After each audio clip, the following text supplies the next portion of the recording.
Hello, tiny people. Welcome to another history class. This is the second part of understanding the Civil War. I want to give you a general concept of what was going on with each side, how each side stood right at the start of the war. Understand that this is a war between brothers.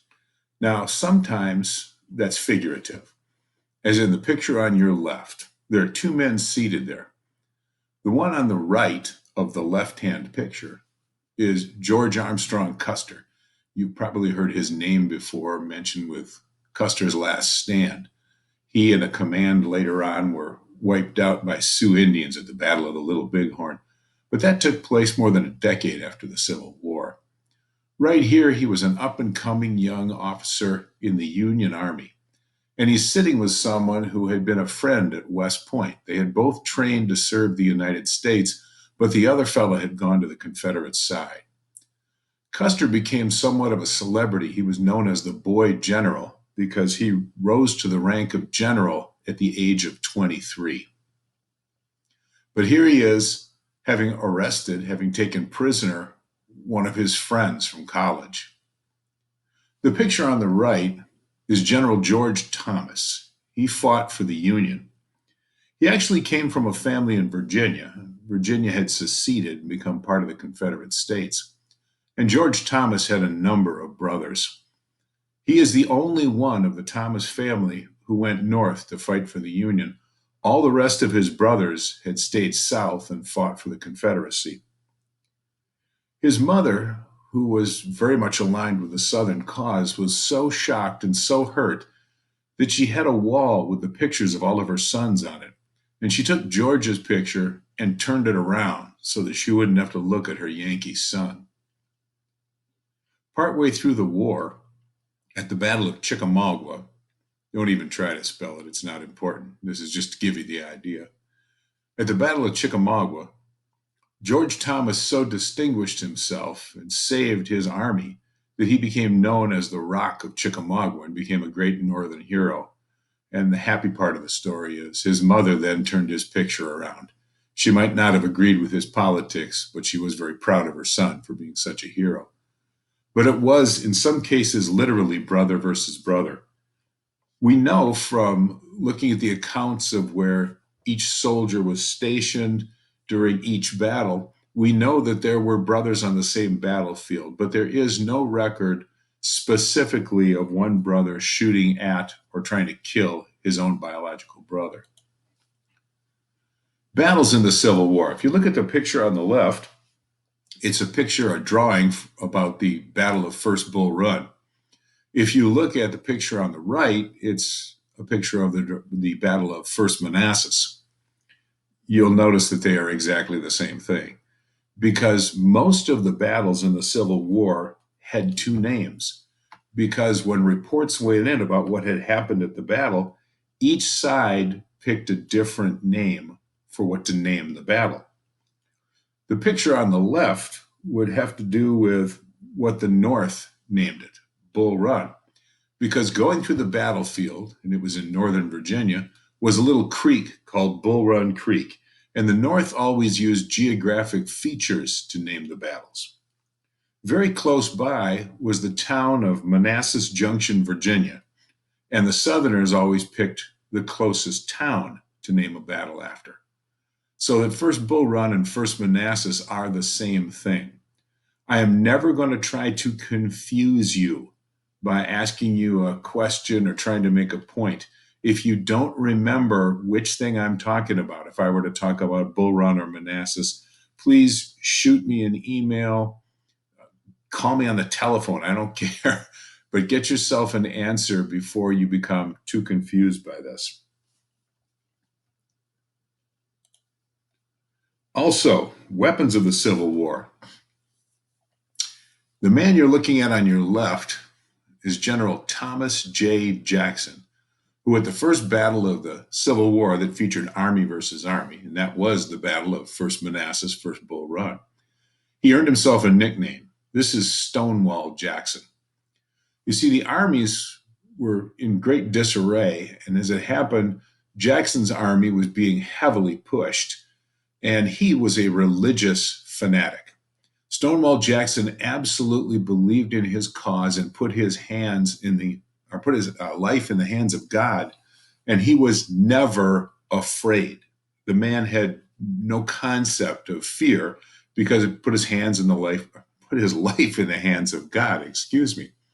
So during this battle, when his men were being pressed so hard by the Union forces, Confederate General Jackson just stood up, got up out of the ditch, away from the protections, and just stood on the battlefield. Now, there were bullets whizzing all around him, and one of the other Southern generals shouted, "There stands Jackson like a stone wall. Rally round the Virginians, boys." And from that day forward, he became Stonewall Jackson. Nowadays, such heroics would not be possible. What you see on your right is a TAC 50 sniper rifle. You absolutely do not have to know that. But that's the kind of rifle that a Canadian marksman in a war once managed to kill somebody with at 2.14 miles. So think about the difference in the kind of battle it was. Here you have a man standing up on the battlefield to rally his men with hundreds, if not thousands, of bullets flying around, and nothing hit him because the weapons were so inaccurate. And nowadays, someone has managed to kill another person with a rifle from 2.14 miles away. Also, as we go through our study of the Civil War, if you hear the name of part of an army, like a regiment, a division, a battalion, a company, and it's given a number, like the 8th Wisconsin Infantry here, and there's a picture of the 8th Wisconsin, a part of it. And I don't know if you've ever heard the story, but that is old Abe the War Eagle. And they carried that eagle with them up to and into battle during the Civil War. It became very famous. If there are any military history buffs, if you look up the patch for the 101st Airborne Division, that screaming eagle, which is their nickname, is actually old Abe the War Eagle. So Union parts of the Army were named by, or were given numbers. On the other hand, the South, that's General Jeb Stuart over there. And he was a dashing cavalry officer on the Southern side. He had quite a style to him. He always wore those big gauntlet gloves, reached nearly to his elbows. He wore a red cape and an ostrich feather in battle. And that may sound like a ridiculous thing, but remember how inaccurate the weapons were. So Jeb Stuart, who was mounted on a horse always, would ride quickly through a battle area. And what would everybody shoot at? They'd shoot at the red cape because it caught their attention. But somebody who was assigned to him would be part of Stuart's cavalry, or they could be part of the Stonewall Brigade, or they could be part of Mosby's Raiders. But it was always the name of the commander in the South and a number in the North. Let's go through the timeline of how this began. Abraham Lincoln was elected without a single state voting for him. They all wanted someone else, but still Lincoln won in the Electoral College. So the Southerners said, well, we have no power in this country. There's no point our being a part of it. South Carolina was the first to secede. And as I've told you a couple times before, that is the only order you need to remember them in. You need to know all 11 Confederate states, but only South Carolina being the first to secede. That's it for order. 7 more states followed before Lincoln was sworn in. I told you the story of the Star of the West, a supply ship sent by James Buchanan down to reinforce the soldiers stranded in Charleston Harbor at Fort Sumter. And the Southern troops fired near the ship. They could have hit it if they wanted to, but they just wanted it to turn around, give it a warning. Their warning was successful. The ship turned around.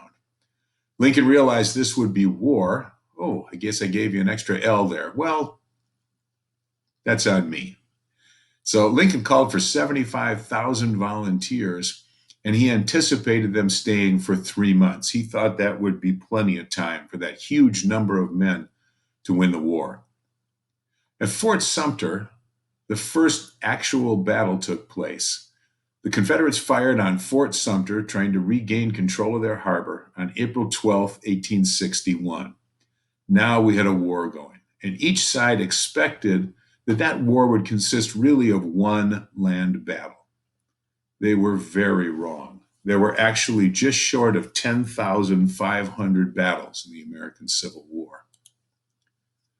The first of the big battles was fought at a place called Manassas near Bull Run Creek. The United States commander, the Northerner, is pictured on the left. His name was Irwin McDowell, capital IRWIN, capital IRWIN, Irwin McDowell, capital MC, capital DOWELL, capital MC, capital DOWELL. McDowell led a very large army out of Washington, D.C., heading south to go and meet the Confederate Army, which was coming north from the Richmond area. The Southern Army was commanded by the man on the left under the CSA banner. That was Pierre Beauregard. That was General Beauregard, the same fellow who had opened fire on Fort Sumter. During the battle was already engaged. Another general who outranked him, that man all the way on the right who looks kind of like the devil. Cool beard. Anyway, that fella is Joe Johnston. Listen carefully. Johnston, capital JOHNSTON. Just a little clue. There are a couple of Johnstons in the Civil War. They're all Southerners. So if you happen to see written on some kind of a quiz something about a Johnston, STON, you know that person was a Southerner. Ordinarily, when I write notes on the board, I generally put everybody's name down and put a little CSA under the name of each of the Confederates so that you guys can easily understand which is which as we go through. I'm going to recommend that you do the same thing. As you take notes while I talk and you write these people's names down, make some kind of a notation for the Confederates. Put down CSA, put down CS, just put a C in a circle after it, whatever you want to do to make sure you know when you write down in your notes, hey, this guy is a Confederate. Those were the commanders. Bull Run, Manassas was a mess. It was unbelievably disorganized. If you see down at the bottom left, that is the United States flag at the time, 34 stars. If you look down at the bottom right, the stars and bars, the Confederate flag that most people think of, was not put into use yet.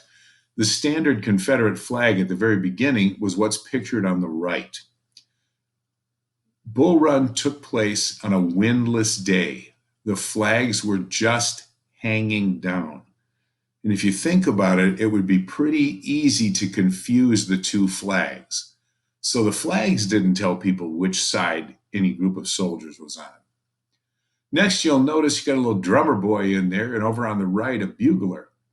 Well, the armies hadn't been together. They were both made up of volunteers. Neither army had been together long enough to learn the commands, the drum rolls, the bugle calls, and those instruments were brought into battle because they were the only thing that had a hope of being loud enough to be heard by soldiers in the course of war. Since hearing them didn't make any difference if a soldier didn't understand what the call meant, there was a lot of disorganization and failure to issue or follow orders properly during this battle. Next, look at the rest of the people pictured. Wow, where did they come from? Now, we know that at the end of the war, if you look at the center picture, kind of that butternut uniform, that's a standard Confederate uniform. But at the start, an awful lot of Confederates were simply wearing whatever they showed up in. They hadn't been issued uniforms. If you look at some of the other pictures, you'll say, well, which side is that guy on? At the start or at the end, yes, the Union was pretty much solidly dressed in blue uniforms. But at the beginning, and this is going to seem kind of amazing, actually some of the Southern units had ordered their uniforms from New York and modeled them on American Army uniforms. And the people up in New York, never having been through a Civil War before, were actually making the uniforms and shipping them down south. So there were uniforms of blue color on both sides. As a matter of fact, there were also green, white, red. All right, take a look at the guy all the way on the left. That's a Zouave. Zouave, a kind of soldier, wears the puffy pants, kind of like, I don't know, Rohan Singh does. So that's a Louisiana Zouave. This is somebody, or excuse me, this is a New York Zouave, actually. So he's somebody who fought for the North. But if you're a little farm boy from Ohio or from Tennessee, how do you know what side that guy's on? In one case, the Northern Army actually ended up attacking itself at the Battle of Manassas. Terrible disorganization. The battle took place, as I said. The Northern Army marched out of Washington, D.C., convinced that this would be a one battle war. The Southerners came up to meet them, convinced it would be a one battle war. Well, by gosh, they went out to Washington, the Northerners did, and they crossed over a couple of hills and they came down, they crossed over a narrow bridge and got themselves up to where they saw the Southerners had lined up. Now, the people back in Washington, D.C., also believing that this was going to be a war that only lasted today, followed them out to watch this magnificent spectacle. They wanted to be able to tell their children and grandchildren that they had witnessed the American Civil War, and since it was only going to last one day, they had to see it today. As a matter of fact, thinking that the army was invincible, it was so big, some of the northern politicians and business people and just citizens of Washington not only came out to watch it, but they also brought their wives and their girlfriends and a picnic lunch. And when they came up behind the Union Army on a hill and they could see what would be the battlefield, well, they unhooked the horses from the carriages. And in some cases, they even set up a badminton net and they spread out their blankets and they went to having their picnic lunch. The battle did not go well, really, for either side. I've already told you about that fellow up on the top right, Stonewall Jackson, who managed to rally his men and keep the Union from taking the day. Another factor happened here which had never happened in history before, and that was Joe Johnston, that Confederate general that I said looked like the devil. Joe Johnston arrived by train with another army. And when he came on the battlefield, he could have taken command from Beauregard, the Southern commander, but he realized that would be a bad idea in the middle of a battle. He couldn't get himself up to speed. So Joe Johnston simply turned his troops over to Beauregard. Beauregard was reinforced. The two sides fought the whole disorganized day. And finally, the battle ended. The Union was pushed back. And there's three ways to leave a battlefield. The first way is a retreat. And when an army retreats, they fold up their equipment, they pack everything up, they get organized, they fall into lines and companies and battalions and regiments, and then they march out in an organized fashion. That's a retreat. The more common way to leave a battlefield is a retrograde action. And that's where part of the army stays behind and continues to engage in the fight with the other side. Usually that's the cavalry, the guys on horseback, because they can stay there a bit and still catch up with the rest of the army who marched off on foot. The last way is a rout. And yes, that is spelled correctly, R-O-U-T. There is no E on it. A rout is when a soldier says, "Ah!" Then he throws down his weapons, throws down his equipment, and races back home. These guys were looking for the safety of Washington, and they left behind cannons and cannonballs, gunpowder, muskets, bayonets, swords, all kinds of supplies. It's been supposed by historians that the war probably lasted an extra month or two because of all the supplies that the Union Army left when they ran off the battlefield at First Bull Run. In the end, there were about 3,000 Union casualties and 2,000 Confederate casualties. Now, it's important that you understand what that means again. Remember that a casualty, that doesn't mean someone who was killed necessarily. In a battle, a casualty is a soldier who is either killed or wounded so badly that he cannot continue his duties as a soldier. So the North had about 3,000 casualties, the South had about 2,000 casualties. It was a disaster, it was disorganized. Both sides realized they were completely unprepared for any kind of a prolonged war. So it would be quite a while before there was another big battle. Thank you, ladies and gentlemen. I hope you took good notes. I hope you really enjoyed the wonderful time that it was to take a quiz. It has been decided that the next time we have a quiz, it will be Adams' section that will be writing the essay. Washington, Jefferson, and Madison will be doing the online quiz. So I hope everybody will be prepared for that. Again, if you are in Jefferson section or Madison, I will be online ready to take any of your questions. I'm just having open office hours, so I don't have anything prepared except answering your questions from 9:30 to 10 o'clock tomorrow morning. So if you are interested, you're welcome to join in. There is no requirement. If you have a question, absolutely come then. Even if you are from Washington or Adams, who met today, if you want to join in, if you've got a question, you already had your chance to listen. If you've got a question, then give me an email request and I will also invite you. All right, ladies and gentlemen, boys and girls, children of all ages, I hope you have a wonderful night and we'll see you later.